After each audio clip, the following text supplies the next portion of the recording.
So you graduated high school sixth in your class? Mm-hmm. There's a stereotype of, the athletes don't really take the class and the teachers always, give them passing grades just so they'll make, they can stay on the team. But that's some real shit. Yeah. You know what I'm saying? Yeah. Would you say the majority of, NBA athletes don't really get a good education in high school and college? Yeah, I agree. I think it's all about the person because, like with anything, most of us, whatever your passion is, you're gonna focus most of your energy on your passion. And so if a guy feels like he's talented enough to go to the NBA, most of them don't even consider the education part of it because they feel like once they get to the NBA, their life gonna be straight forever. Right. Not thinking that they only gonna be in the NBA for 12 years. Yeah, you're gonna make a lot of money, but you're gonna have to do something else. Mm-hmm. You can't play basketball forever. Well, and most don't make it in the NBA. On Exactly. top of that, Exactly. to make it even worse. Exactly, and end up falling by the wayside. But I myself, I've always had a passion for just learning and challenging different things. So when I was in school, like I was looking forward to hearing something in my English class that I could go home and challenge and come back to my teacher with it. Like I'm just that kind of guy. Right. So I mean, sixth in your class, you probably had a straight A average? Yeah, pretty much.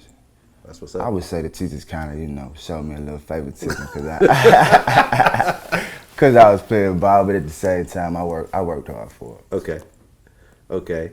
Now, by the time you graduated high school, were you sure you were going to the NBA at that point? Were you at that level? Yeah, I actually felt like I was gonna go to the NBA about 8th grade, 9th grade. That's when I felt like the dream was real. Okay. Because you were just so much better than everybody else. Yeah, like I was competing against guys that was already in the NBA or in college when I was in the 9th grade. So, wow. I started to feel like I had a good shot at it. Now, by the time you graduated high school, you couldn't do the straight to high school into the NBA thing. Yeah. You know what I mean? They had.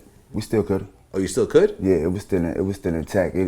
They put that rule in place maybe 2 years after I. Oh, 2 years after. Yeah. Okay. So I'm a little. Because I was there with like a bunch of guys went to the league from high school when I was coming out. Okay. Like Dwight Howard and the whole class, right. J.R. Smith. So after high school though, what did you end up doing? I went to Texas for 2 years, the University of Texas. Yeah. Why did you go to Texas as opposed to try to go straight in the NBA? Another thing, school. I told my I still got to finish. I told my grandma that I finished, but yeah, I wanted to learn. I wanted to go to school and better myself, get an education. My first year, I could have came out, but I stayed in order to, because a good friend of mine, LaMarcus Aldridge, had tore his hip up, and so I felt like he would have a better crack at getting to the league if we played together and we both assigned. So that's why I ended up staying a second year on top of that. I mean, because there's always the risk that you're gonna injure yourself in college and never have an NBA career. True. You know what I mean? So you were weighing that out? Yeah, but I mean, that's a risk that, I mean, at any time, something can happen to you. You could be at the park just playing. You could be at home at the family reunion messing around with somebody and tear your knee up. You know what I mean? So I guess I never had no fear because I feel like what's going to happen is going to happen. You just got to invest the time and the work to get there. Now, why not do the full 4 years at A&M? Cause like my family was still in a tough situation. So regardless of me wanting to get an education or whatever, I still had people I need to take care of, and so I had to make that decision and go ahead and jump. You always hear like situations where even though it's illegal, people scouts try to get people real early. Try to pay people off and try to pay off the families and that type of thing. Yeah. I mean, were there people that were trying to approach you on that type of level? Of course. Yeah. Yeah, it's a part of the business. Yeah. People, they try to catch you at a young age. It's feeling like you don't know, and if they could act as if they really in your corner, most of us at that time is looking for people to be in our corner anyway, especially if they got some money.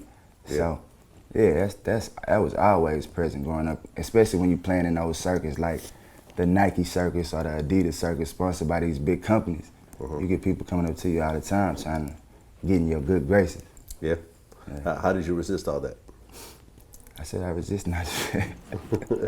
But it's just something that you gotta have inside of you. Yeah. You know what I mean? Like, I was blessed to play for a Nike team that made sure I was straight for our shoes and everything else. So I really didn't need the paper. Now my pops could have used it, you know what I'm saying? Right. But why risk that when you have an opportunity to actually, you know what I mean? It could hurt your chances of going to the NBA. Okay. So, I mean, some people weigh it, some people don't. Some people take those chances.